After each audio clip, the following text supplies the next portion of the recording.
Bueno, normalmente un diagnóstico es blanco o negro, ¿no?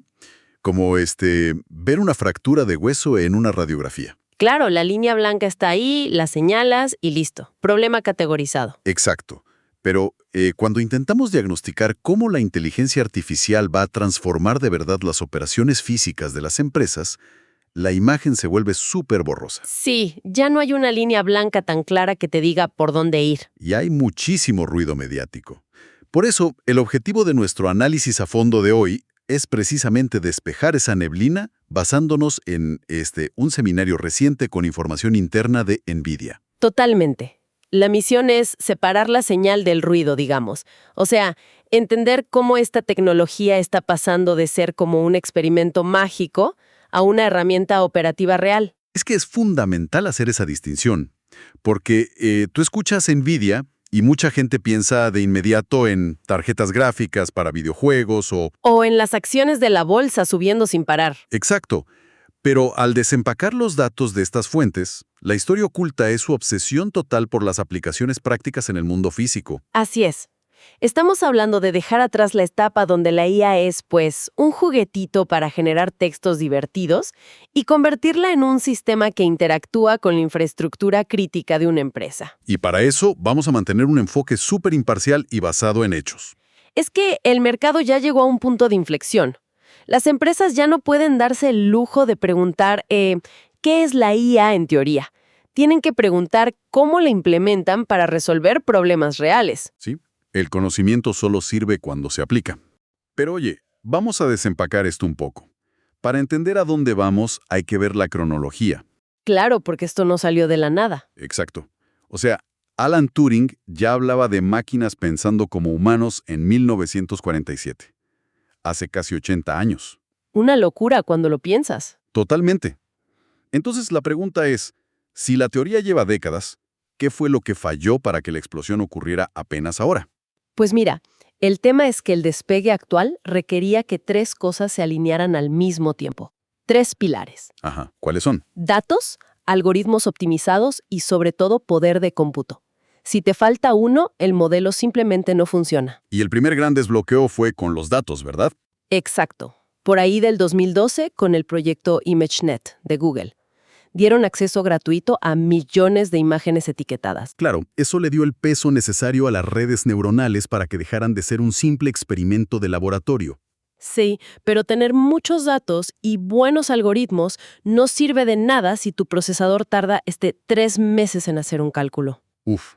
Y ahí es donde las proporciones de hardware se vuelven irreales. Fíjate, en ese mismo 2012, IBM Watson ganó el concurso de televisión Jeopardy. Procesando lenguaje natural, en tiempo real, sí. Ajá, pero para hacer eso, el sistema costó como 10 millones de euros y requería un servidor gigante de 500 metros cuadrados. Imagínate, una instalación industrial masiva para algo que hoy... Que hoy cabe en la palma de tu mano. O sea, un solo chip Hopper de NVIDIA hoy tiene esa misma capacidad. Es fascinante, una reducción extrema en solo 14 años. Y es que, viéndolo así, es como nuestro momento iPhone, ¿no? ¿Cómo así? Pues el iPhone combinó una pantalla táctil, una tienda de apps y la red 3G. Todo convergía. Lo fascinante aquí es que tienes toda la razón. Esa miniaturización extrema de 500 metros cuadrados a un solo chip es la chispa que encendió este momento iPhone de la IA. Ya tenemos la infraestructura, el motor está listo. Pero aquí es donde se pone realmente interesante porque ¿cómo lo están usando las empresas en la vida real? Pues las métricas del seminario muestran una fricción enorme. Hicieron una encuesta a la audiencia y el 38% usa la IA de vez en cuando. Ajá, para cosas superficiales, supongo. Exacto, pero solo un 8% tiene casos de uso operativos reales, integrados en su trabajo. Un 8% es bajísimo. Uno pensaría que es resistencia al cambio o algo cultural. Sorprendentemente no. Las barreras principales son técnicas, con un 33%, y una falta de enfoque claro, con un 31%. Falta de enfoque. O sea, compran el acceso a la IA, pero no saben qué hacer con ella. Tal cual. Y en la presentación usaron un concepto genial para explicar esto. El becario superdotado. Ah, sí, el becario. A ver, explícanos ese paralelismo. Imagina que contratas a un becario, hiperactivo, que tiene memoria fotográfica, que no se cansa nunca. Si entra a la oficina y tú como director no tienes una pregunta clara o tus datos son un desastre, Pues el becario no sirve de nada. Se queda mirando a la pared. exacto. Y esto resalta muchísimo el problema del contexto actual. Hicieron un experimento súper revelador. Sí, el del clima de Barcelona, ¿no? Ese mero. Le pidieron a una IA que cruzara el clima de Barcelona con unos datos de ventas corporativas. Le tomó 13 minutos. 13 minutos para una computadora hoy en día es una vida entera. Es una eternidad. Y tardó eso porque la IA no tenía contexto. Tuvo que buscar permisos públicos, pelear con sistemas de seguridad y al final terminó escribiendo un código en Python desde cero. ¡Qué locura! Y al día siguiente le pidieron lo mismo y tardó 10 minutos, porque tuvo que volver a buscar casi todo. A los modelos les cuesta mantener el contexto histórico de una empresa. Claro, y aquí es donde yo cuestiono, al igual que un becario humano, la IA llega sin conocer las mañas de la empresa. Es por eso que las corporaciones ahora necesitan hacer ese ajuste fino, el fine-tuning, con sus propios datos privados. Totalmente, porque la etapa de la IA generalista para el consumidor ya pasó. El reto de las empresas ahora es darle a ese becario el contexto exacto para que no pierda tiempo. Y eso nos lleva a la evolución que mencionan en las fuentes.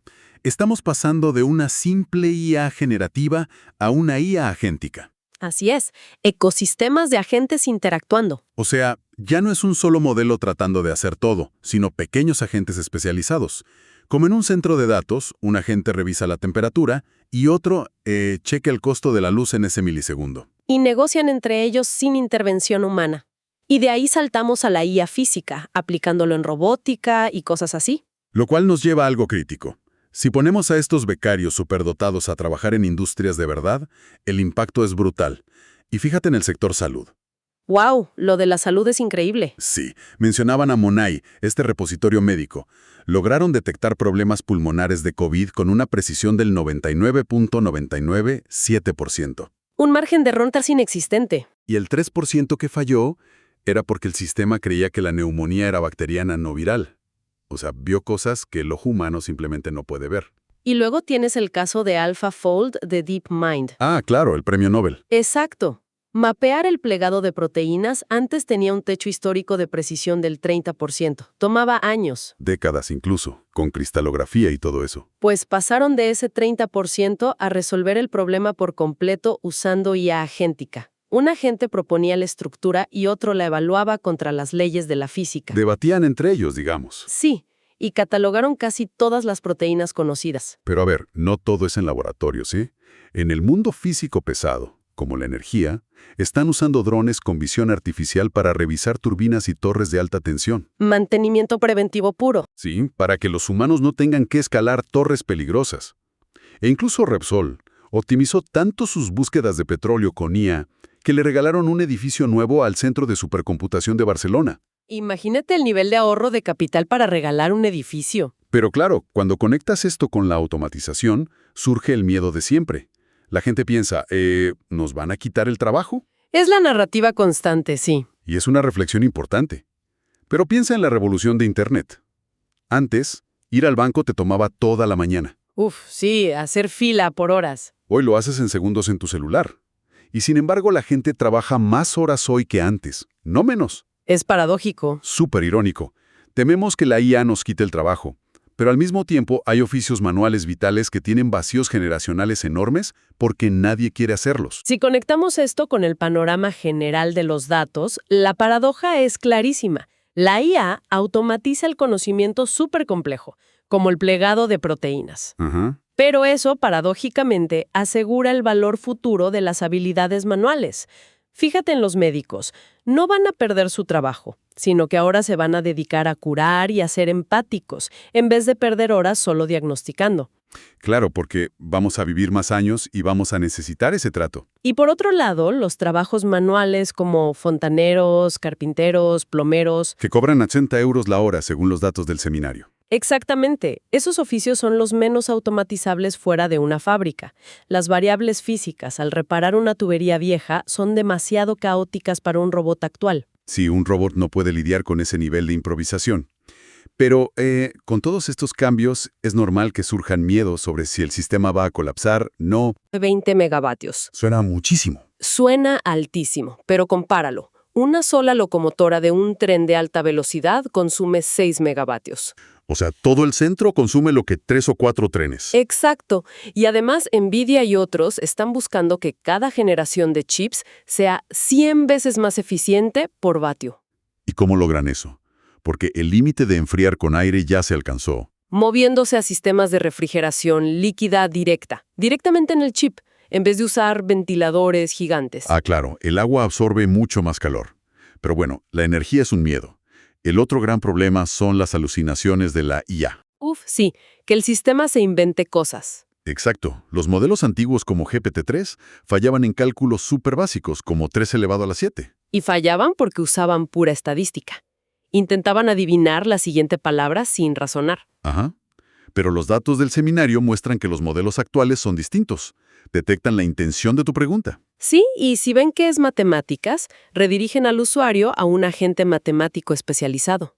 Esa reduce el error drásticamente. Qué interesante. Pero bueno, mitigas el error lógico, pero el riesgo humano sigue ahí. Pensemos en los deepfakes. El fraude está peor que nunca. Totalmente. Hablaban de cómo clonan la voz de los nietos por teléfono para engañar a personas mayores y sacarles dinero. Eso plantea una pregunta importante sobre la seguridad, porque el juego del gato y el ratón en ciberseguridad se ha democratizado. Es que resalta la vulnerabilidad a nivel usuario.